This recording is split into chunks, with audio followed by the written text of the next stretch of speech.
আল্লাহ মৌমাছিকে ওহী করেছেন, কি করেছে দেখেন। ওয়াল কোরআনিল হাকিম, আল্লাহ যে বললেন শেষ হবে না এই কথা। ওয়াল কোরআনিল হাকিম, বিজ্ঞানময় কোরআনের শপথ, প্রজ্ঞাময় কোরআনের শপথ। বিশ্বনবী বলেন লা তুহসা আজাইবুহু, কোরআনের আশ্চর্যান্বিতার কোনো শেষ নাই। ওয়ালা তাবলা গারাইবুহু, কোরআন কোনোদিন কারো কাছে পুরাতন মনে হয় না। ফিহি মাসাবিহুল হুদা, কোরআনের মধ্যে আছে হেদায়েতের মশাল। ওয়া মানারুল হিকমা, কোরআন হলো বিজ্ঞানের সুউচ্চ মিনার। লা তুহসা আজাইবুহু, কোরআনের আশ্চর্যান্বিতার শেষ নাই। যতই পড়বেন আপনি আশ্চর্য হয়ে যাবেন, যতই স্টাডি করবেন, যতই অধ্যয়ন করবেন, আপনার চোখকে খুলে দিবে কে? ওয়ালা তাবলা গারাইবুহু, কোরআন কখনো পুরাতন হয় না। পুরান হয় নাকি? যার বয়স 50 বছর ধরে নামাজি মানুষ, প্রতি নামাজের প্রত্যেক রাকাতে কোন সূরা পড়া লাগে? তো 50 বছর যদি কেউ নামাজি হয়, তাহলে কত লক্ষবার উনি সূরা ফাতিহা পড়ছে উনি নিজে জানে? তারপরেও কোনোদিন কি মনে হয়েছে সূরা ফাতিহাটা একটু পুরান পুরান লাগে? আজকে কুল হল্লা দিয়ে শুরু করুন, কথা বলেন। পুরান লাগছে কোনোদিন? এত পড়ছি এটা, আজকে আর এটা না, আজকে আরেকটা, এরকম মনে হয়? ওয়ালা তাবলা গারাইবুহু, পুরান লাগে না। প্রতিদিন নতুন, প্রতিনিয়তই নতুন, অলওয়েজ নিউ, সব সময় নতুন। এজন্য বিশ্বনবী বললেন লা তুহসা আজাইবুহু, কোরআনের আশ্চর্যান্বিতার শেষ নাই। ওয়ালা তাবলা গারাইবুহু, কোরআন কখনো পুরাতন হয় না। ফিহি মাসাবিহুল হুদা, কোরআনের মধ্যে আছে হেদায়েতের মশাল। ওয়া মানারুল হিকমা, কোরআন হলো বিজ্ঞানের সুউচ্চ মিনার। সুবহানাল্লাহ। আল্লাহ বললেন ওয়া আওহা রাব্বুকা ইলান নাহাল, আমি মৌমাছির কাছে মেসেজ দিলাম, সিক্রেট মেসেজ। আনিত্তাখিদি মিনাল জিবালি বুয়ুতা, তোমরা পাহাড়ের মধ্যে তোমাদের বাড়ি বানাও, মৌচাক বানাও। অমিনা সাজার, গাছের মগ ডালে, বড় বড় ডালে তোমরা বাসা বানাও। ওয়ামিম্মা ইয়ারিশুন, উঁচু উঁচু জায়গায় মৌচাক বানাও, যাতে করে গ্রামের ছোট্ট ছেলেরা ঢিল মারতে না পারে। কোন সুবহানাল্লাহ। মৌমাছির আল্লাহ শিখাই দিছে। নিচু জায়গায় কোনোদিন মৌমাছির বাসা দেখবেন? নিচু জায়গায় সহজে নাগাল পাওয়া যায়, ধরা যায়। কথা কন, ডাল বেয়ে মগ ডালে ওঠা লাগে মধু খাইতে চাইলে। চিল্লায় বলেন ঠিক কিনা? আল্লাহ সিক্রেট মেসেজ দিলেন আর বললেন আনিত্তাখিদি। আলেম যারা আছেন বলেন তো, ইত্তাখিদি এটা কি মুজাক্কারের সিগা না মুয়ান্নাসের সিগা? কথা কইতে হবে, কেউ নাই এটার উত্তর দেওয়ার মতো। মুয়ান্নাস, মাশাআল্লাহ, এটা স্ত্রীবাচক শব্দ। আল্লাহ মৌমাছিকে যে মেসেজ করছে পুরুষ মৌমাছিরে কয় নাই, এটা নারী মৌমাছিরে কইছে। চিল্লা এখন সুবহানাল্লাহ। এখন গবেষণা করে দেখা গিয়েছে, কার্ল ভন ফ্রিচ, একজন অস্ট্রিয়ান বিজ্ঞানী, উনি এটা নিয়ে গবেষণা করে 73 সালে 1973-তে নোবেল পেয়ে গেছে। এই আয়াতের উপর গবেষণা করে আল্লাহ কেমন করে সিক্রেট মেসেজ দিয়েছেন, কেমন করে মৌমাছি মৌচাকের বাসা বাঁধে, কেমন করে মধু আহরিত হয়, এটার উপর গবেষণা করে উনি একটা বই লিখেছেন, দ্য ডান্সিং বিজ। নেচে যাওয়া মৌমাছিগুলো, নাচতে নাচতে যেতে থাকা মৌমাছিগুলোর উপর একটা বই লিখে, দ্য ডান্সিং বিজ লিখে উনি নোবেল প্রাইজ পেয়েছেন এই মধুর উপরে। চিল্লায় পড়েন আল্লাহু আকবার। এখন কোরআনের আয়াত থেকে বোঝা গেল আনিত্তাখিদি মিনাল জিবালি বুয়ুতা, আল্লাহ নারী মৌমাছিকে বলেছেন মৌচাক বানাও, তোমাদের মধু রাখার জন্য বাসা বানাও। কার্ল ভন ফ্রিচ গবেষণা করে পেয়েছে মৌচাকের বাসা বানানো হয়, মধু আহরণ করা হয়। যেই মৌমাছিটা নেতৃত্ব দেয় এটা পুরুষ মৌমাছি নয়, এটা হলো মহিলা মৌমাছি। কোন সুবহানাল্লাহ। পুরো মৌচাকের মধ্যে মধু আহরণ, মধু নেওয়া, পুরো প্রসিডিউরটা সারার জন্য কোনো পুরুষ মৌমাছি লিডিং দেয় না, লিডিং দেয় একটা নারী মৌমাছি, স্ত্রী মৌমাছি। এজন্য ইত্তাখিদ, ম্যাসকুলিন জেন্ডার ইউজ না করে আল্লাহ বলেছেন ইত্তাখিদি। নারী মৌমাছিকে আল্লাহ অ্যাড্রেস করে বলেছেন যাও মৌচাক বানাও আর এটার মধ্যে মধু আহরণ করো। চিল্লায় পড়েন আল্লাহু আকবার। আল্লাহ বললেন ইত্তাখিদি মিনাল জিবালি বুয়ুতা, পাহাড়ের মধ্যে ঘর বানাও। অমিনাস সাজার, গাছের বড় ডালের মধ্যে ঘর বানাও। ওয়ামিম্মা ইয়ারিশুন, উঁচু উঁচু জায়গায় ঘর বানাও। উনি গবেষণা করে পেয়েছেন এই মধুর মধ্যে অসাধারণ কিছু ন্যাচারাল অ্যান্টিসেপটিক আছে। কি আছে? Natural antiseptic. এটার নাম হচ্ছে প্রপিলিস। প্রপিলিস নামে একটা লিকুইড পাওয়া যায় মৌচাকের মধ্যে। এটা কাটা জায়গায় লাগা দিলে স্যাভলন, ডেটল কিছু লাগানো লাগবে না। ওই প্রপিলিসের কারণে আপনার কাটা জায়গায় এমনি শুকিয়ে যাবে। সুবহানাল্লাহ পড়েন। দ্বিতীয় বিশ্বযুদ্ধে রাশিয়ান যত সৈনিকরা যুদ্ধে আহত হতো, ওরা আলাদা করে অ্যান্টিসেপটিক খাইতো না, ওরা মধু আইনা লাগাই দিত আর সুস্থ হয়ে যেত। সুবহানাল্লাহ পড়েন। নিউজিল্যান্ডের কিছু বিজ্ঞানীরা আবিষ্কার করেছে মৌমাছির হুলের ভিতরে রেমেটিক ফিভারের অ্যান্টিবায়োটিক আছে। অনেকের বাত জ্বর হয়, বাতের ব্যথা থাকে না? থাকে, মুরব্বীদের বেশি হয়। ওই জায়গার মধ্যে যদি আপনি মৌমাছি এনে ঢুকাই দিতে পারেন, মৌমাছির হুল লাগাই দিতে পারেন, ভালো হয়ে যাবে। মৌমাছি যখন হুল ফুটে আরাম লাগে না অনেক? খাইছেন? কামড় খাইছেন? হ্যাঁ, মজা লাগে। তো নিউজিল্যান্ডের এই গবেষকরা এরা আবিষ্কার করেছে যে মৌমাছি যদি হুল ফুটিয়ে দেয়, ওইখানে বাতের ব্যথা থাকলে, বেদনা থাকলে এটা ভালো হয়ে যাবে। আমি নিজে দেখেছি, বিবিসি একটা ডকুমেন্টারি, ইজিপশিয়ান একজন ফিজিশিয়ান, চিকিৎসক, উনি ওনার বাতের ব্যথায় আক্রান্ত যত রুগীরা আছে ওদের গায়ের মধ্যে মৌমাছি এনে এনে নিজে নিজে হুল ফুটায়। রুগী চিৎকার মারে, ও মাগো, ও আল্লাহ গো, কিন্তু একদিন পরে ব্যথা নাই, আর কয় ভালো হয়ে গেছে। সুবহানাল্লাহ কবেন না? তো এজন্য এই কার্ল বন ফ্রিজ 1973-তে দ্য ডান্সিং বিজ লেখে গোটা বিশ্বকে তাক লাগিয়ে দিয়েছে। তার গবেষণার প্রতিটি পয়েন্ট কোরআনের আয়াতের সাথে মিলে যায়। চিৎকার করে পড়েন আল্লাহু আকবার। এই যে আমরা মধু খাই, এই মৌচাকের ভেতরে অন অ্যান অ্যাভারেজ অ্যারাউন্ড 60,000 মৌমাছি থাকে। তিন ভাগে, একটা হচ্ছে কুইন বি, একটা মেল বি, আর একটা হচ্ছে ওয়ার্কার বি। একটা থাকে রানী মৌমাছি, এর নেতৃত্বে সবাই চলে। আর একটা থাকে মেল বি, পুরুষ মৌমাছি, বংশ বাড়ানোর জন্য এদের কাজে লাগে। আর সব হচ্ছে ওয়ার্কার বি, সবাই কাজ করে। আল্লাহ বললেন সুম্মা কুলি মিন কুল্লি সামারাত ফাসলুকি সুবুলা রাব্বিকি যুলুলা।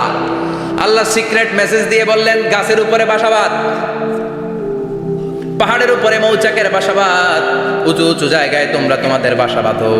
সুম্মা কুলি মিন কুল্লি সামারাত, এরপর এলাকার যত মিষ্টি মিষ্টি ফুল আছে, ফল আছে, ওখান থেকে রস নিয়ে আসো। সুবহানাল্লাহ। পুষ্পরস সংগ্রহ করে মধুগুলো, এটার বলে sweet nectar. They collect the sweet nectar from the flowers. এবং মধুর মধ্যে এত চমৎকার জিনিস থাকার কারণ হচ্ছে মৌমাছিগুলো ওই এলাকার সব ধরনের ফুল, ভালো ভালো সুগন্ধযুক্ত ফুল ফল থেকে রস নিয়ে আসে। তো ওই গাছগুলোর মধ্যে বনাজি গাছ আছে না নাই? ঔষধি গাছ আছে না নাই? এজন্য মধুরে বলা হয় সব রোগের ঔষধ। যত বনাজি ঔষধি গাছের নির্যাস আর পুষ্প রস আছে, সব আল্লাহ মধুর ভিতরে ঢুকায়া মধুকে আল্লাহ ন্যাচারাল ভ্যাকসিন বানিয়ে দিয়েছেন। চিল্লায়ে পড়েন আল্লাহু আকবার। আল্লাহ বললেন সুম্মা কুলি মিন কুল্লি সামারাত, সব ফল আর ফুল থেকে নেকটার পুষ্পরস নিয়ে আসো। ফাসলুকি সুবুলা রাব্বিকি যুলুলা, যেমন যেমন গিয়েছিলা পথ চিনায় আবার ফিরে আসো। ইয়াখরুজু মিন বুতুনিহা শারাব, এরপর তাদের পেট থেকে বের হয় শারাব। মুখতালিফুন আলওয়ানু, এক একটা মধুর কালার হয়ে যায় এক এক রকম। কোন সুবহানাল্লাহ। সরষে ফুলের মধু একটু সাদা সাদা হয় না? আমি হচ্ছি মধু খাওয়ার পোক। আমি দেশে বিদেশে যেখানে গিয়েছি ফ্রেশ হানি আমি অনেক খুঁজেছি। ইয়ামানি একটা মধু পাওয়া যায়, ইয়ামানের সাওয়াহিলি এলাকায়, পাহাড়ি এলাকায়, একেবারে কুচকুচে কালো। আবার অনেক মধু আছে কিছুটা খয়েরি এবং হলুদ বর্ণের। কিন্তু সরষে ফুলের যে মধুটা, এটা অনেকটা সাদা। এই পুষ্পরস নিয়ে মৌমাছিগুলো মৌচাকের মধ্যে ঢেলে দেয় না, এগুলো খেয়ে ফেলে। প্রত্যেকটা মৌমাছির পেটের ভেতরে আল্লাহ 2টা করে স্টোমাক দিয়েছে, পাকস্থলী। সুবহানাল্লাহ পড়ে। এটাই Karl von Frisch the dancing bees বইয়ের মধ্যে লিখেছে গবেষণায়, যে 2টা পাকস্থলী। একটা পাকস্থলী দিয়ে মৌমাছি খায়, নিজে খেয়ে বাঁচে। আর একটা পাকস্থলী দিয়ে এই ফ্লাওয়ার নেক্টার, পুষ্প রস সংগ্রহ করে ওই পাকস্থলীতে রাখে। ওই পাকস্থলীর ভেতরে আল্লাহ একটা ন্যাচারাল এনজাইম দিয়েছেন। ওই এনজাইমের সাথে ওই পুষ্প রসটা মিক্সড হয়। তারপরে আরেকটা টিউব আছে, ওই টিউব দিয়ে মৌমাছি যে সে বাসার মধ্যে মৌমাছি যে সেখানে সাপ্লাই করে দিয়ে আসে, মধু ঢুকিয়ে দিয়ে আসে। চিল্লায় পড়েন সুবহানাল্লাহ। তার মানে বিষয়টা এমন না ফুলের রস নিয়ে মৌচাকের দিয়ে আসলো, ফুলের রস সে নেয়, তার স্পেশাল একটা স্টোমাকের মধ্যে ঢুকায়, সেখানে এনজাইম দিয়ে, পাচক রস দিয়ে আল্লাহ এটাকে সমৃদ্ধ করে দেয়। তারপর আলাদা একটা নল দিয়ে, টিউব দিয়ে মৌচাকের ভেতরে ঢুকিয়ে দেয়। কোন সুবহানাল্লাহ। কি অসাধারণ পদ্ধতিতে আল্লাহ মধু বানালেন। আর কি সুন্দর মধু হাতের মধ্যে লয়া জিব্বা দিয়া সাড়ে আর গান গায়, মধু হই হই বিষাবাই। আছে না নাই? আল্লাহ শুকরিয়া নাই? মধু খায় আর গান গায়, মধু হই হই বিষাবাইলা, অনহারণে ভালোবাসার দাম নদিলা। আছে না নাই? ডাকাইত। এই মধু খেয়ে শুকরিয়া করতে হবে কার? বসো, চিৎকার করে বলেন শুকরিয়া করতে হবে কার? আল্লাহ বললেন ইয়াখরুজু মিন বুতুনিহা, এটা মধু সরাসরি চলে আসে না, ওর পেট থেকে বের হয়। মুখতালিফুন আলওয়ানুহু, বিভিন্ন রঙের মধু আছে না নাই? ব্ল্যাক কালারের মধু হয়, হোয়াইট হানি হয়, অর্গানিক হানি হয়, ক্রিমড হানি হয়। কত ধরনের মধু যে আল্লাহ পৃথিবীতে রেখেছে তার ইয়ত্তা নাই। এরপরে আল্লাহ বললেন ফিহি শিফাউন লিন্নাস, মধুর ভিতরে শিফা দিয়েছে কে? এজন্য বিশ্বনবীর খাদ্য তালিকার মধ্যে মধু আছে না নাই? বিশ্বনবী সুগন্ধযুক্তওয়ালা মধু খেতেন, দুর্গন্ধযুক্তওয়ালা কোনো মধু মুখে নিতেন না। সুবহানাল্লাহ। বিশ্বনবীর জামানায় মাগাফির নামে একটা মধু ছিল, দুর্গন্ধযুক্ত। এটা কখনো বিশ্বনবী মুখে নিতে চাইতেন না। সুগন্ধযুক্ত মধু সবসময় বিশ্বনবী খেতেন। বিশ্বনবীর স্ত্রীরা এই সুগন্ধিযুক্ত মধু বোতলের মধ্যে প্রিজার্ভ করে রাখতেন বিশ্বনবীকে দেওয়ার জন্য। বিশ্বনবী প্রাণ ভরে এগুলো পান করতেন। সুবহানাল্লাহ। বিশ্বনবী যে সমস্ত খাদ্যগুলো পছন্দ করতেন হাদিসে এসেছে, বিশ্বনবী রুটি খেতেন, খেজুর খেতেন। খেজুর, খেজুর চিনেন? বালাহ, তামার, দুধ খেতেন। এই মধু খেতেন, জব খেতেন, বার্লি খেতেন, লাউ খেতেন, রুম্মান, ডালিম ফল, আনার ফল, আনার চিনেন আনার, এই আনার খেতে পছন্দ করতেন বিশ্বনবী। মাশরুম খেতেন, মাশরুম, মাশরুম চিনেন, ব্যাঙ্গের ছাতার মতো। রেস্টুরেন্টে ইদানিং মাশরুমের স্যুপ পাওয়া যায়, এটা খাবেন। যাদের চোখের জ্যোতিতে সমস্যা, দৃষ্টিতে সমস্যা, খাবেন। হাদিসে এসেছে আল কামআতু মিনাল মান ওয়া মাউহা শিফাউন লিল আইন। মাশরুম হলো মান্না সালোয়ার মতো খাবার। মাশরুমের স্যুপ যারা খাবে, চোখের জ্যোতি যাদের কম, তাদের চোখের জ্যোতি বাড়িয়ে দিবে কে? বুখারীর বর্ণনা, কানা রাসূলুল্লাহ ইউহিব্বুল হালাওয়া ওয়াল আসাল। বিশ্বনবী মিষ্টান্ন খেতে বড় পছন্দ করতেন, আবার বিশ্বনবী বেশি বেশি মধু খেতে পছন্দ করতেন। সুবহানাল্লাহ। কোরআনে দুইটা জিনিসের ক্ষেত্রে আল্লাহ শিফা যোগ করেছেন, যে দুইটা জিনিসের সাথে সম্পৃক্ত হলে শিফা। এক হচ্ছে কোরআন পড়লে শিফা, ওয়ানুনাজ্জিলু মিনাল কুরআনি মা হুয়া। আবার কোরআনে এই আয়াতের ক্ষেত্রে বলা হয়েছে শিফা ফিহি শিফাউন লিন্নাস। এজন্য সাইয়েদনা ইবনে মাসউদ এই উম্মাহকে উদ্দেশ্য করে বলেছেন, আলাইকুম বিশিফাইন, তোমাদের উচিত দুইটা জিনিস থেকে শিফা নেওয়া। এক হলো কোরআন, দুই হলো আসাল মানে মধু। কোন সুবহানাল্লাহ। কোরআন তেলাওয়াত করলে অসুস্থরে সুস্থ করে দেয় কে? সূরা ফাতিহা তেলাওয়াত করলে অসুস্থকে সুস্থ বানিয়ে দেয় কে? আবার মধু খেলে সুস্থ বানিয়ে দেয় কে? মধু খেয়ে প্রশংসা করবেন কার? নাকি মধু হই হই বিষ হাবাইলা বলবেন এগুলো কখনো? খাঁটি মধু খেতে হবে। খাঁটি মধু চিনার উপায় হচ্ছে এটাতে পিঁপড়া জমে না, এটা ফ্রিজে রাখলে জমাট বাঁধে না, এটাতে দুর্গন্ধ হয় না। এক গ্লাস পানির মধ্যে এক ড্রপ মধু ছেলে দিলে এটা পানির সাথে না মিশে একেবারে নিচে চলে যায়। খাঁটি মধু খেতে হবে। তাহলে ফিহি শিফাউন লিন্নাস। কত কিছু দিয়ে জাল এটাকে সমৃদ্ধ করেছেন। এটার মধ্যে গ্লুকোজ আছে, এটার মধ্যে সুক্রোজ আছে, ফ্রুক্টোজ আছে, প্রোটিন আছে, মিনারেলস আছে, ক্যালসিয়াম আছে, ভিটামিন আছে। খাইলেই শরীর গরম হয়ে যায়। সুবহানাল্লাহ। এজন্য শীতকালে বেশি বেশি খাবেন, জাম্পাল লাগবে না। শীতকালে মধু খেয়ে রাত্রে বেলায় বের হবেন, আর মাফলার পেঁচিয়ে বেরোয়া লাগবে না। সুবহানাল্লাহ পড়েন। তার মানে আল্লাহ বললেন ইয়াসিন ওয়াল কোরআনিল হাকিম, প্রজ্ঞাময়, বিজ্ঞানময় কোরআনের কসম। কোরআনের ভেতরে বিজ্ঞান আছে না নাই? বিজ্ঞানের কথা এই তো শুরু করলাম, আজকে সারা রাত বিজ্ঞানের কথা বলবো।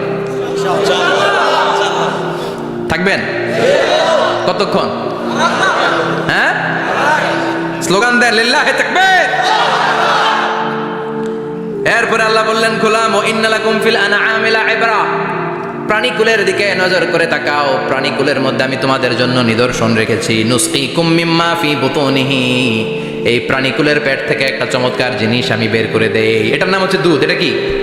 দেখেন, একই আয়াতের মধ্যে আল্লাহ মধুর কথাও বললেন, আবার দুধের কথাও বললেন। দুধটা কিভাবে হয়, উৎপন্ন হয়, মধু কেমনে হয়, ইঞ্চি ইঞ্চি কথা এই কোরআনের ভেতরে তুলে ধরলেন কে? আল্লাহ বললেন, মিমবাইনি ফারসিম ওয়া দামিল লাবানা, গোবর আর রক্তের মাঝখান দিয়ে আমি দুধ বের করি। সুবহানাল্লাহ পড়েন। আমরা যাই এই গাভীর ওলান টানা শুরু করি সকালবেলা বিসমিল্লাহ বলে, কিন্তু খেতে যেটা আসে ওইদিকে নজর নাই, ডাকাত। বিসমিল্লাহ বলে শুরু করে না, দুধ খাই আলহামদুলিল্লাহ পড়েন, আছে না নাই? আল্লাহ বলেন মেকানিজমটা শোনো কেমনে আমি খাওয়াই। আল্লাহ বললেন, মিমবাইনি ফারসি ওয়া দামিল লাবানা, গোবর আর রক্তের মাঝখান দিয়ে আমি দুধ বের করে দেই। সুবহানাল্লাহ। গরু যে ঘাস খায়, এই ঘাস থেকে রক্ত হয় আর গরুর গোবর হয়। পেটের একদিকে থাকে গোবর, আরেক দিকে থাকে রক্ত। রক্ত দুর্গন্ধ, গোবরও দুর্গন্ধ। রক্তও না পাক, গোবরও না পাক, এই দুই না পাক আর দুর্গন্ধের মাঝখান দিয়ে সুগন্ধযুক্ত দুধ বের করে দেয় কে? আল্লাহ বললেন, মিমবাইনি ফারসি ওয়া দামিল লাবানা, গরু যে খাবারগুলো খায় ওই খাবারের এক পাশ দিয়ে গোবর হয়ে যায়, আর এক পাশ দিয়ে রক্ত হয়ে যায়, মাঝখান দিয়ে দুধ বের করে দেয় কে? What a amazing mechanism of discharging milk from animal's body. What a amazing mechanism. একদিক দিয়ে গোবর দুর্গন্ধ, আরেক দিক দিয়ে ঘাস খাওয়ার কারণে রক্ত হয়, মাঝখান দিয়ে দুধ বের হয়ে যায়। সুবহানাল্লাহ। আবার বাছুর ছাড়া দুধ পাওয়া যায় না। গাভী আছে কার কার? হাত তোলেন তো। বাছুর ছাড়া দুধ পাওয়া যায়? শুধু গাভী, বাছুর নাই, দুধ আসবে? আবার এই যে বিশাল বড় ওলান, 20 কেজি দুধ দেয় প্রতিদিন, এই ওলান কাটলে দুধ পাওয়া যায়? এক ফোঁটা দুধও ওলানটা কেটে টুকরা টুকরা করলে আপনি পাবেন না। এটা আলাদা মেকানিজম। এটা ভিতর থেকে একটা নির্যাস, বাছুর নিয়ে দুইটা ঢু মারবেন, ওই নির্যাস দিয়ে দুধ বেরোতে থাকবে, গোবর আর রক্তের মাঝখান দিয়ে চিৎকার করে পড়েন আল্লাহু আকবার। এজন্য বিশ্বনবী বলতেন, বেশি বেশি দুধ খাও। দুধ হলো সুষম খাদ্য। পৃথিবীতে আবিষ্কৃত যত খাবার আছে, দুধের চাইতে ভালো খাবার আছে নাকি? কথা কন। মানুষ পানি খেয়ে 3-4 দিন বাঁচে জানেন, আর পানির মধ্যে লবণ দিলে 7-8 দিন বাঁচতে পারবেন। আর দুধ পাইলে আজীবন বাঁচবেন। দুধ খেয়ে যদি হজম করতে পারেন, দুধ খেয়ে হজম করতে পারলে আজীবন বেঁচে যাবেন। সুষম খাদ্য। বিশ্বনবী যে রাতে মেরাজে যাবেন, সিদরাতুল মুনতাহা পার হওয়ার পরে বিশ্বনবীর পরীক্ষা শুরু হলো। বিশ্বনবীকে বুখারীর বর্ণনা 3টা গ্লাস দেয়া হলো। কাদাহ ফিহি লাবান, এক গ্লাসের মধ্যে দুধ ছিল, ওয়া কাদাহ ফিহি আসাল, আর এক গ্লাসের মধ্যে ছিল মধু, আর এক গ্লাসের মধ্যে ছিল মদ। কাদাহুন ফিহি খামার। বিশ্বনবীকে 3টা গ্লাস দিয়ে বলা হলো, নবী চুজ করেন কোনটা নেবেন। এক গ্লাসে মধু, আরেক গ্লাসে দুধ, আরেক গ্লাসের মধ্যে বিশ্বনবীকে দেয়া হলো মদ। বিশ্বনবী বললেন যে এই গ্লাসের ভেতরে দুধ আছে, আমি ওই পেয়ালাটা নিলাম। সাইয়েদনা জিবরাইল বললেন, ইয়া রাসূলুল্লাহ আখাস্তাল ফিতরা, আপনি যেমন নিছেনও তেমন। সুবহানাল্লাহ কইবেন না? বিশ্বনবী দুধ খেতে পছন্দ করতেন। আর বিশ্বনবী বলতেন, আলাইকুম বি আলবানিল বাকার, বেশি বেশি গরুর দুধ খাবা। ফা ইন্নাহা তুরাম্মু মিনাল আশজার, কেননা এটা সবুজ লতা পাতা ঘাস পাতার নির্যাস। গরু কি খায়? ঘাস খায় না? এই ঘাসের নির্যাস হচ্ছে দুধ। বিশ্বনবী বলতেন বেশি বেশি দুধ খাবা। ফিহি শিফা, এর মধ্যে শিফা আছে। ফি লাবানিহা শিফা ও লুহমিহা দা, গরুর দুধে আছে শিফা, গরুর গোশতের মধ্যে আছে রোগ। সুবহানাল্লাহ। কত বড় ফিলোসোফার বিশ্বনবী। বিশ্বনবী বলে গিয়েছেন গরুর দুধ বেশি খাও, কিন্তু গোশ বেশি খাইও না। আর আমরা গরুর গোশ পাইলে কোপায় ফেলা। সাদা ভাত আর ঝাল গরুর মাংস যদি হয়, ওই যে অনেকের জিহ্বায় পানি চলে আসছে। সুবহানাল্লাহ কইবেন না? বিশ্বনবী বলতেন দুধ খাও, গোশ খাইও কম। গরুর গোশত কম খাবা, গরুর দুধ বেশি খাবা। সুস্থ রাখবে কে? আল্লাহ। আবার বিশ্বনবী মায়েদেরকে বলেছেন, ও মায়েরা, সন্তান হওয়ার পরে 2 বছর দুধ খাওয়াবা। আল্লাহু আকবার। ওয়াল ওয়ালিদাতু ইউরদি'না আওলাদাহুন্না হাওলাইনি কামিলাইনি লিমান আরাদা আন ইউতিম্মার রাদাআ। সন্তান যারা পেয়েছো মায়েরা, বোনেরা, 2 বছর দুধ খাওয়া সন্তানকে সুস্থ রাখবে কে? আল্লাহ। বাচ্চা ডেলিভারির পরপরই আল্লাহ তাআলা মায়ের বুকে একটা দুধ দেয়, এটাকে বলে শাল দুধ। এটা হচ্ছে বাচ্চার জীবনের প্রথম প্রাকৃতিক টিকা। সুবহানাল্লাহ কয় না? এটা বেবির জীবনে ন্যাচারাল প্রাকৃতিক টিকা, প্রতিষেধক আল্লাহ দিয়ে দিয়েছে। আপনার বাচ্চাকে টিকা দিন, স্লোগান আছে না? 5টা 7টা টিকা দেওয়া লাগে। প্রথম টিকাটা আল্লাহ নিজেই ফ্রি দিয়ে দিছে। এটা শাল দুধের ভেতরে পাওয়া যায়। এজন্য বাচ্চাকে শাল দুধ খাওয়াতে হবে। তার ব্রেনের গ্রোথ হবে, সে শক্তিশালী হবে, সে দেশপ্রেমিক হবে, সে আল্লাহওয়ালা হবে। চিল্লা এখন ঠিক কিনা? যে মায়েরা বাচ্চারে দুধ খাওয়ায়, ওই বাচ্চারা মায়েরে ভালোবাসে বেশি। আর যেই মা গুলো বাচ্চারে দুধ না খাওয়ায় আর ডানু খাওয়ায়, আর কি কি আছে, হরলিক্স আর সিরালেক, কমপ্লেন, যারা এগুলো খাওয়াবে, ডানু খাওয়াবে, যারা ল্যাকটোজেন খাওয়ায়, যারা বুকের দুধ খাওয়াতে চায় না কোনো কারণ ছাড়া, 2 বছর বাচ্চারে দুধ দিতে চায় না, এই বাচ্চাগুলো বড় হলে ওই মারে বৃদ্ধাশ্রমে দিয়ে আসবে। কথা কন, কথা কন। এজন্য মায়েরা, বোনেরা, সন্তান হলেই তাকে বুকের দুধ দিয়ে আল্লাহর পক্ষ থেকে যে টিকাটা, এই টিকাটা পেটের ভিতরে ঢুকাই দিতে হবে। চিল্লা এখন ঠিক কিনা? এটা হচ্ছে ন্যাচারাল টিকা। এজন্য আল্লাহ বললেন, ইয়াসিন ওয়াল কোরআনিল হাকিম। ইয়াসিন, বিজ্ঞানময় কোরআনের শপথ। কোরআনের মধ্যে বিজ্ঞান আছে না নাই? অভাব নাই। কয়টা শুনবেন? আল্লাহ কসমোলজির কথা বলেছে, অ্যাস্ট্রোলজি কথা। কসমোলজি হচ্ছে সৃষ্টি তত্ত্ব। কসমোলজি কি? সবাই বলেন কসমোলজি কি? আল্লাহ বললেন, আওয়ালাম ইয়ারাল্লাযীনা কাফারু আন্নাস সামাওয়াতি ওয়াল আরদা কানাতা রাতকান ফাফাতাকনাহুমা। কাফেররা কি দেখে না মহাবিশ্বের সব কিছু একসাথে মিলে ঝিলে ছিল, বিশাল এক বিস্ফোরণের মাধ্যমে আমি মহাবিশ্ব তৈরি করেছি। সুবহানাল্লাহ। আদিতে, শুরুতে কিন্তু সব আকাশ, বাতাস, জমিন, চন্দ্র, সূর্য, নক্ষত্র, গ্রহ, নীহারিকা পুঞ্জ, গ্যালাক্সি, ব্ল্যাক হোল, সবকিছু মিলেমিশে একসাথে ছিল। এটার ঘনত্ব ছিল খুব বেশি। মহাবিশ্বের সবকিছু ছিল একটা বিন্দু। এটাকে বিজ্ঞানীরা নাম দিয়েছে দ্য সিঙ্গুলারিটি, মহা একত্ব। এরপর একটা প্রচন্ড বিস্ফোরণের মধ্য দিয়ে মহাবিশ্ব সৃষ্টি হয়েছে। এটার ওরা নাম দিয়েছে বিগ ব্যাং থিওরি। কি নাম? স্টিফেন হকিং মারা গেছে না গত বছর নাকি? হ্যাঁ, বছরখানেক আগে মারা গিয়েছে। সবচেয়ে বড় পদার্থবিজ্ঞানী ছিল। সে একটা বই লিখেছে, from the brief history of time, a brief history of time from big bang two black hole. সেখানে সে প্রমাণ করেছে কোরআনের এই আয়াত, কানাতা রাতকান, মহাবিশ্বের সবকিছু একটা বিন্দু ছিল। চাঁদ, সূর্য, গ্রহ, তারা সব কি ছিল? কথা বলেন, সবাই বলেন।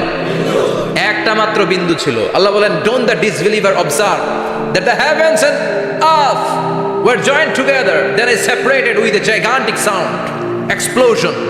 সব একসাথে ছিল, চাঁদ, তারা, আকাশ, নদী, নালা সব একসাথে। তারপরে একটা বিকট বিস্ফোরণের মধ্য দিয়ে পৃথিবী হয়েছে। এ চাঁদ হয়েছে, চন্দ্র হয়েছে, সূর্য হয়েছে, মহাবিশ্বের সব কিছু এই মহাবিস্ফোরণের মধ্য দিয়ে হয়েছে। চিৎকার করে পড়েন আল্লাহু আকবার। এই যে ছোট্ট পৃথিবীতে আমরা বসে আছি, এই পৃথিবীর চেয়ে সূর্য 13 লক্ষ গুণ বড়। চিল্লায় পড়েন আল্লাহু আকবার। এটা কি বাড়ির কাছের কথা? 13 লক্ষ গুণ বড়, কল্পনা করা যায়? তার মানে কি সূর্যই সবচেয়ে বড়? না, সূর্যের চেয়ে অনেক বড় বড় তারা আছে। ব্যাটেলজিউস নামে একটা তারা আছে মহাকাশে, যেটা যে সূর্য পৃথিবীর চেয়ে 13 লক্ষ গুণ বড়। এই ব্যাটেলজিউস তারা সূর্যের চেয়ে 33 কোটি গুণ বড়। এই ব্যাটেলজিউস তারাটাই কি সবচেয়ে বড়? না, এর চেয়েও কত বড় তারা যে আছে কোনো হিসাব নাই। এরকম বিশাল বিশাল তারা ঘুরতে ঘুরতে মাওয়াকিউন নুজুম, ব্ল্যাক হোল নামে একটা রেঞ্জ আছে। এই রেঞ্জের মধ্যে যদি ঢুকে যায়, ছোট্ট বাচ্চার মুখে চকলেট দিলে বাচ্চা যেমনি চকলেট চুষে খেয়ে ফেলে, এই বিশাল বিশাল তারাগুলো ব্ল্যাক হোলের মধ্যে ঢুকলে এক মুহূর্তের মধ্যে নিঃশেষ হয়ে যায়। চিল্লায় পড়েন আল্লাহু আকবার। এজন্য আল্লাহ বললেন ফালা উকসিমু বিমাওয়াকিআন নুজুম, এই তারকা নিঃশেষ হওয়ার যে জায়গাটা, এই জায়গার কসম আমি কোরআনের মধ্যে খেলাম। এই ব্ল্যাক হোলের রেঞ্জের ভেতরে তারা আসলে মুহূর্তের মধ্যে নিঃশেষ বানিয়ে দেয় কে? একটা তারার চেয়ে আরেকটা তারা বড়। এরকম হাজার কোটি তারা মিলে আমাদের গ্যালাক্সি। এই গ্যালাক্সির নাম হচ্ছে মিল্কি ওয়ে। কি নাম? আমাদের গ্যালাক্সির নাম কি? সবাই বলেন তো। Milky Way. কি নাম? এরকম একটা গ্যালাক্সি না, লক্ষ কোটি গ্যালাক্সি আছে। আমাদের গ্যালাক্সির পরে সবচেয়ে কাছের গ্যালাক্সির নাম অ্যান্ড্রোমেডা। কি নাম? এই অ্যান্ড্রোমেডা গ্যালাক্সি আমাদের গ্যালাক্সি থেকে 2.5 মিলিয়ন লাইট ইয়ার দূরে, মানে 25 লক্ষ লাইট ইয়ার। সুবহানাল্লাহ কইবেন না? আলোর গতি হচ্ছে পৃথিবীতে সবচেয়ে বেশি বর্তমান সময় পর্যন্ত, জানেন? সেকেন্ডে কত মাইল? 1,86,000 মাইল। এক সেকেন্ডে আলো ছুটে 1,86,000 মাইল বেগে। এত ব্যাগের কোনো প্লেন বা রকেট নিয়ে যদি আপনি আমাদের গ্যালাক্সি থেকে মিল্কি ওয়ে থেকে অ্যান্ড্রোমেডাতে যেতে চান, তাহলে আপনার 25 লক্ষ বছর লেগে যাবে। সুবহানাল্লাহ বাড়িতে যাই বলেন। এরপর আল্লাহ বললেন ওয়াস-সামাআ বানাইনাহা বিআইদিন ওয়া ইন্না লামুসিউন, আকাশ আমি বানালাম, গ্যালাক্সি আমি বানালাম, বানানোর পর থেকে সবগুলোর আমি প্রশস্ত করতে শুরু করে দিলাম। সব ছিল ক্ষুদ্র, একটা বিন্দুর মধ্যে আমি বিস্ফোরণ করলাম একটা আওয়াজ দিয়ে। আওয়াজটা ছিল কুন। আওয়াজটা ছিল কি? জোরে কোন, আবার কোন। কুন ফায়া ইন্নামা আমরুহু ইযা আরাদা শাইআন আন ইয়াকুলা লাহু কুন ফায়াকুন। আল্লাহ যখন কিছু করতে চান শুধু বলেন কুন, শুধু বলেন বি। কুন মানে বি, ইট ওয়াজ, এটা হয়ে যায়। হও বলতে দেরি। এই মহাবিস্ফোরণের নেপথ্যে যে শব্দটা ছিল সেটা ছিল কুন। সেটা ছিল কি? আল্লাহ কুন বলতে দেরি, মুহূর্তের মধ্যে বিগ ব্যাং, বিশাল এক্সপ্লোশন, তারপর থেকে মহাবিশ্ব ছড়াচ্ছে। আল্লাহ বলছেন এই কোরআনের ভেতরে বলে দিয়েছেন ওয়া ইন্না লামুসিউন, আমি এই কোরআন, আমি এই মহাবিশ্বকে, এই গোটা ইউনিভার্সকে আমি প্রতিনিয়ত সম্প্রসারিত করছি। প্রতিনিয়ত এটা বড় হচ্ছে, সম্প্রসারিত হচ্ছে। চিল্লায় বলেন আল্লাহু আকবার। আজ থেকে মাত্র 20 বছর আগে এটা তারা আবিষ্কার করেছে। এটা কোন সাল? 2020 বছর পেছনে গেলে কত?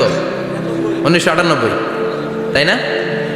এই 1998 সালে তারা আবিষ্কার করেছে সুপারনোভা কসমোলজি প্রজেক্ট।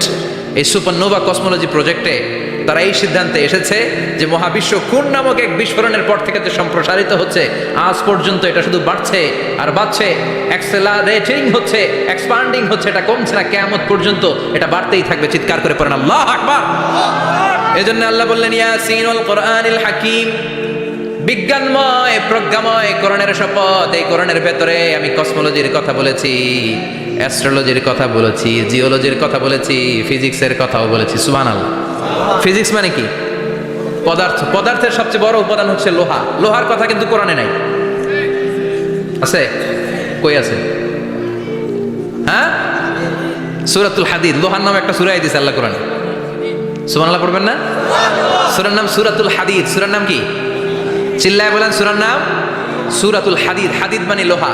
আল্লাহ বললেন ওয়া আনজালনাল হাদিদা ফীহি বা'সুন শাদীদ।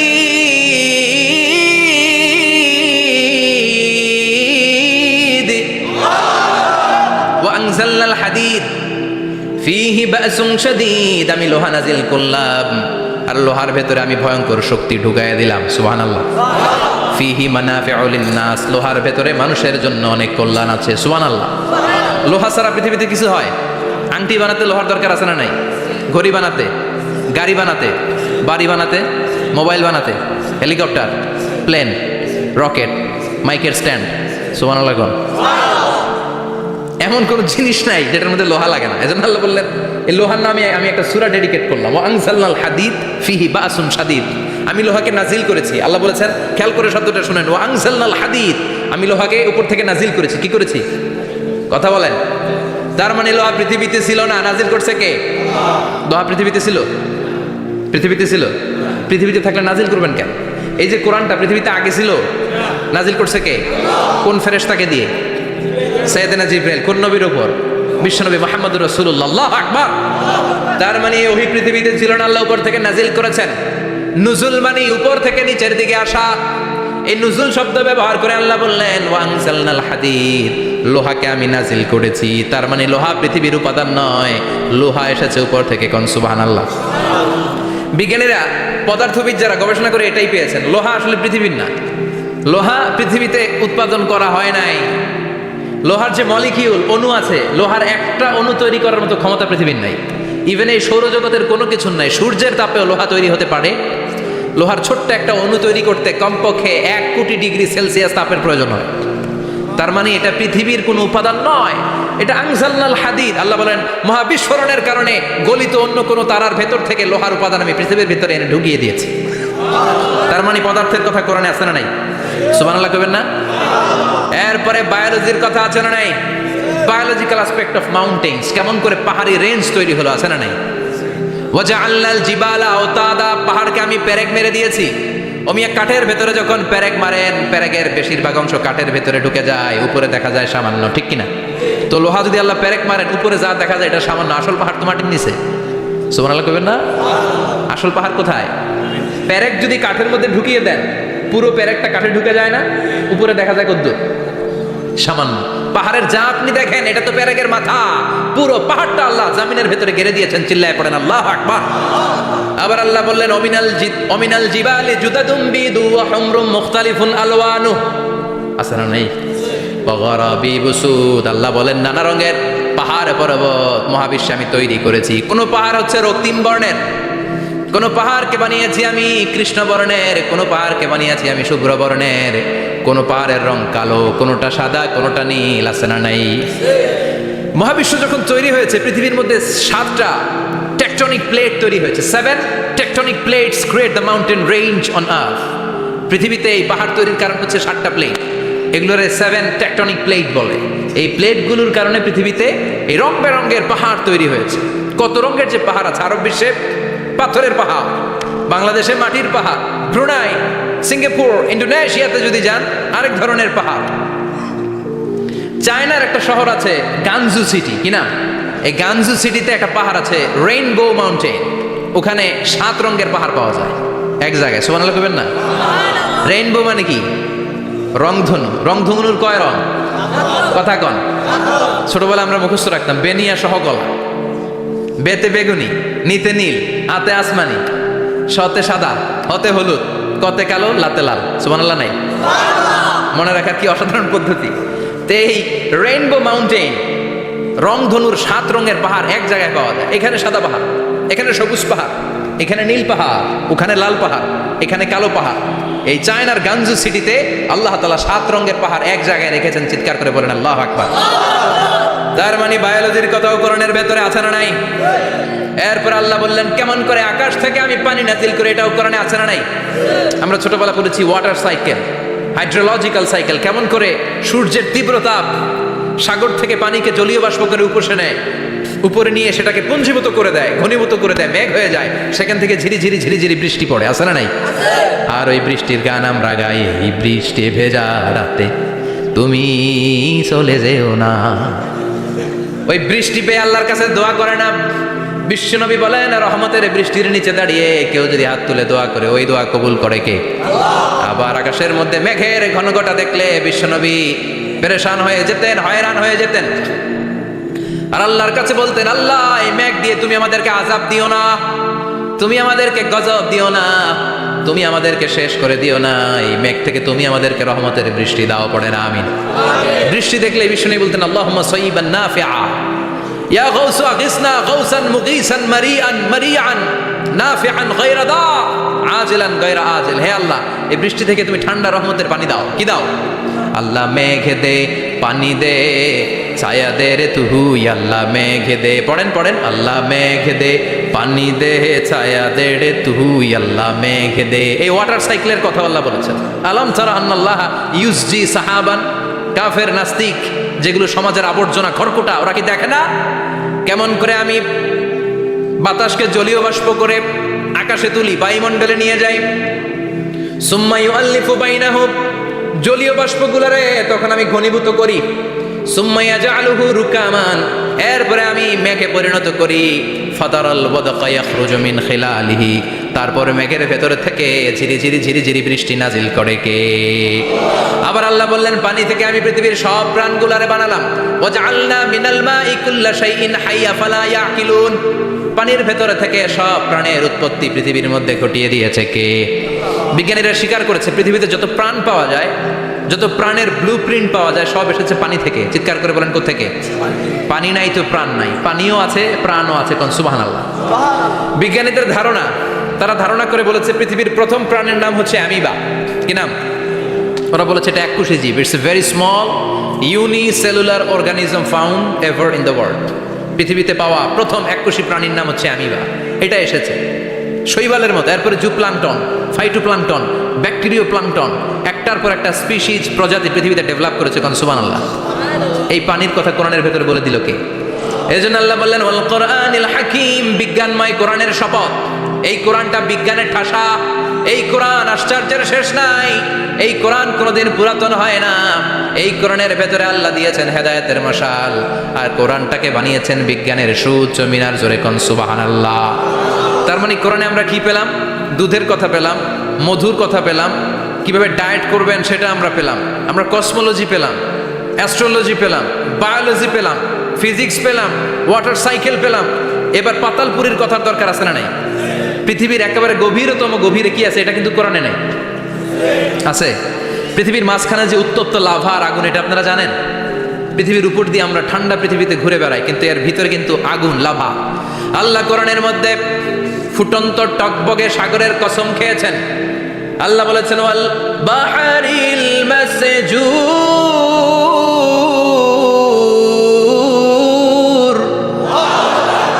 আমি কোরআনের ভেতরে ফুটন্ত টকবগে সাগরের পানির কসম খেলাম। পড়েন সুবহানাল্লাহ।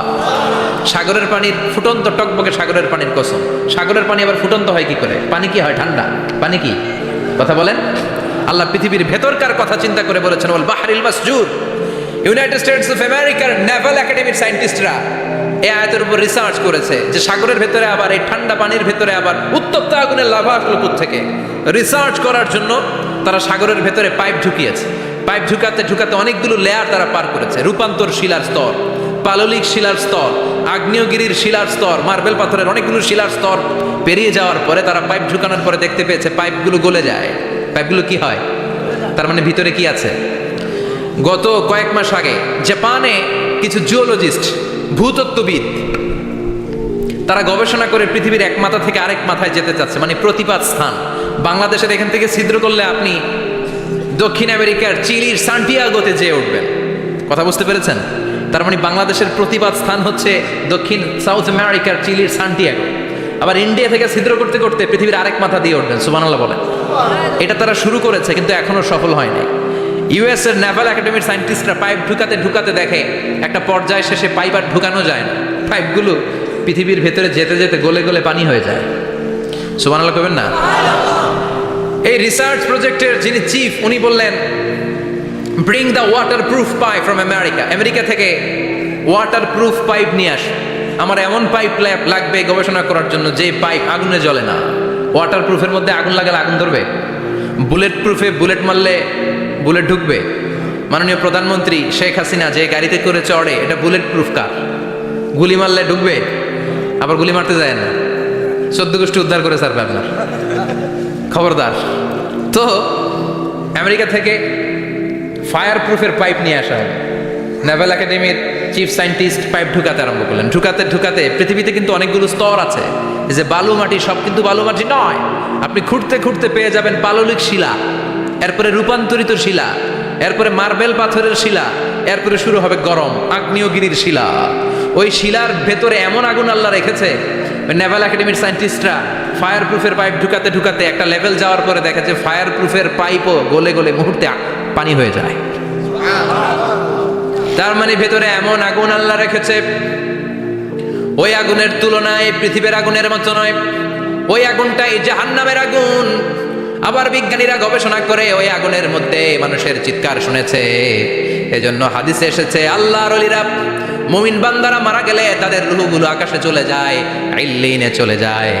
আর কাফের মুশরিক আর নাস্তিকগুলো মারা গেলে তাদের আত্মাগুলো পৃথিবীর মাঝখানে সিজ্জিনে চলে যায়। ওই সিজ্জিনের ভেতরে আগুন আছে না নাই? চিল্লায় বলেন। তার মানে পাতালপুরীর কথাও আছে, সাগরের কথাও আছে, আকাশের কথাও আছে। কেমন করে দুনিয়াতে আমরা আসলাম সেটাও আছে। এমব্রয়োলজি, ভ্রূণতত্ত্বের কথা কোরআনে আছে না নাই? পৃথিবীতে আল্লাহ কয়েক সিস্টেমে মানুষ বানালেন। সৈয়দনা আদমকে বানালেন, মাও নাই বাবাও নাই। সৈয়দনা আদম আলাইহিস সালামের বাবার নাম কি? মায়ের নাম কি? মাও নাই বাবাও নাই। আবার সৈয়দনা ঈসা আলাইহিস সালামকে আল্লাহ তৈরি করলেন, শুধু মা আছে বাবা নাই। আবার আমাদের সবাইকে আল্লাহ বানালেন, মাও আছে বাবাও আছে, ঠিক কিনা? এরপরে ছোট্ট এক ফোঁটা নাপাক থেকে আল্লাহ আমাদেরকে বানালেন। এই এক ফোঁটা বীর্যের মধ্যে যে প্রাণ আছে এটা দুইজন বিজ্ঞানী আবিষ্কার করেছে। লিয়েন হুক মাইক্রোস্কোপ যন্ত্র দিয়ে তারা বীর্যের মধ্যে স্পার্ম ড্রপের মধ্যে গবেষণা করে পেয়েছে যে ওখানে কি যেন নড়ে। ওই এক ফোঁটা ড্রপের মধ্যে কি যেন নড়ে। সেখান থেকে ওরা আবিষ্কার করেছে এই স্পার্মের ভেতরে, শুক্রাণুর ভেতরে প্রাণের অস্তিত্ব আছে। এক ফোঁটা স্পার্মে, এক ফোঁটা বীর্যের মধ্যে 20 কোটি যদি শুক্রাণু না থাকে ওই স্পার্ম থেকে আল্লাহ বেবি দেয় না, সন্তান দেয় না। সুবহানাল্লাহ কোন? এজন্য আল্লাহ বললেন হাল আতা আলাল ইনসানি হিনুম মিনাদ দাহরি লাম ইয়াকুন শাইআম মাযকুরা। ও মানুষ, কেন এত অহংকার করো? নজর করে তোমার জীবনের শুরুটার দিকে একটু তাকাও। কি ছিলা তুমি? এক ফোঁটা নাপাক পানি, একটা স্পার্ম ড্রপ থেকে এসেছো। ইয়াখরুজু মিন বাইনিস সুলবি ওয়াত তারায়েব। বাবার পৃষ্ঠদেশ থেকে মায়ের গর্ভদেশের মধ্যে তোমাকে নিয়ে গেল কে? সেখান থেকে ফি যুলুমাতিন সালাস, 3টা প্যাকেট দিয়ে মায়ের পেটের মধ্যে তোমাকে প্রিজার্ভ করলো কে? আল্লাহ প্রত্যেকটা স্টেজ কোরআনে বলে দিয়েছেন। ফি যুলুমাতিন সালাস, 3টা অন্ধকার প্রকোষ্ঠে আল্লাহ আমাদেরকে প্রিজার্ভ করেছেন। মায়ের ফুলের একটা প্যাকেট, মায়ের জরায়ুর একটা প্যাকেট, আবার মায়ের পেটের একটা প্যাকেট। ওই প্যাকেটের ভিতরে পৃথিবীর কোনো কবিরাজের কবিরাজি কাজে লাগছে? ডাক্তারের ডাক্তারি কোন কবিরাজ আম করে খাওয়াইছে? চিল্লায় বলেন তিনি কে? এরপর আল্লাহ বললেন ফি যুলুমাতিন সালাস, এটা অন্ধকার ছিল। যেই টেম্পারেচারে রাখলে তুমি সুস্থ থাকবা, যেই টেম্পারেচারে রাখলে তুমি আস্তে আস্তে বড় হতে পারবা, সেখানে আমি রাখলাম। সেখান থেকে আমরা হয়ে গেলাম জিমেট, সেখান থেকে জাইগট, তারপরে ইমব্রয়ো, তারপরে ফেইটাস, ল্যাটার স্টেজ। প্রথমে ছিলাম ইনিশিয়াল স্টেজ, তারপরে ল্যাটার স্টেজ, আমরা বড় হতে লাগলাম। আল্লাহ আমাদেরকে হার্ট দিলেন, সিস্টনিক ডায়াস্টনিক, অলিন্দ নিলয় শুরু হয়ে গেল। রুহুর ফুৎকার আমাদের হৃদয়ে ভরে দিল কে? আল্লাহ আমাদেরকে স্কেলিটন দিলেন, কঙ্কা, স্পাইনাল কর্ড দিলেন, আমাদের স্কাল দিলেন, মাথার খুলি দিলেন, লাঞ্চ দিলেন, ফুসফুস দিলেন, গল ব্লাডার দিলেন। যেখানে যেটা ঠিক যেমন ভাবে দেওয়া দরকার মায়ের পেটে থাকতেই সেটা দিয়ে দিয়েছে কে? এরপর 8 মাস আমরা মায়ের পেটে মারে কষ্ট দিলাম। ওই মুহূর্তে আমার মা আমার জন্য যতটা কষ্ট করেছে পৃথিবীর কেউ ওই খবর রাখে না। তোরে কোন ঠিক কিনা? বোঝা হয়ে গিয়েছিলাম, একটা বস্তা। আমরা প্রত্যেকে মায়ের পেটে ছিলাম একটা কি? এই বস্তা নিয়ে আমার মা খেতে যেত, ঘুমাতে যেত। এই বস্তাটা পেটে করে আমার মা রান্নাঘরে রান্না করতো। একদিনও রান্না বন্ধ হয় নাই। এই বস্তাটা নিয়ে আমার মা টয়লেটে যেয়ে বসতে পারতো না। 8 মাস এরকম কষ্ট করেছে। এজন্য মায়ের মনে কষ্ট দিলে আল্লাহর আরশ কেঁপে যায়। মায়ের কাছ থেকে দোয়া নেওয়ার দরকার আছে না নাই? মায়ের মনে কষ্ট দিবেন? মায়ের সাথে বেয়াদবি করবা কেউ? মায়ের থেকে দোয়া নেওয়ার দরকার আছে না নাই? মা যার নাই সে জানে মা না থাকার কি জ্বালা। চিল্লা এখন ঠিক কিনা? যখন রাত্রি নিঝুম, এই চোখে ঘুম, একলা শূন্য ঘরে, তোমায় মনে পড়ে মাগো, তোমায় মনে পড়ে। যখন রাত্রি নিঝুম, এই চোখে ঘুম, একলা শূন্য ঘরে, তোমায় মনে পড়ে মাগো, তোমায় মনে পড়ে। ঠিক কিনা? এজন্য এই মায়ের জন্য দোয়া করার দরকার আছে না নাই? আল্লাহ বললেন 8 মাস 9 মাস মায়ের পেটের ভেতরে ছিলা, তারপরে দুনিয়ার বুকে তোমারে আনলো কে? ছোট্ট নাপাক ছিলাম, এই ছোট্ট এক ফোঁটা পানি থেকে আমাদেরকে বড় করছে কে? তার মানে এমব্রয়োলজি, ভ্রূণ তত্ত্বের কথা কোরআনের ভেতরে আছে না নাই?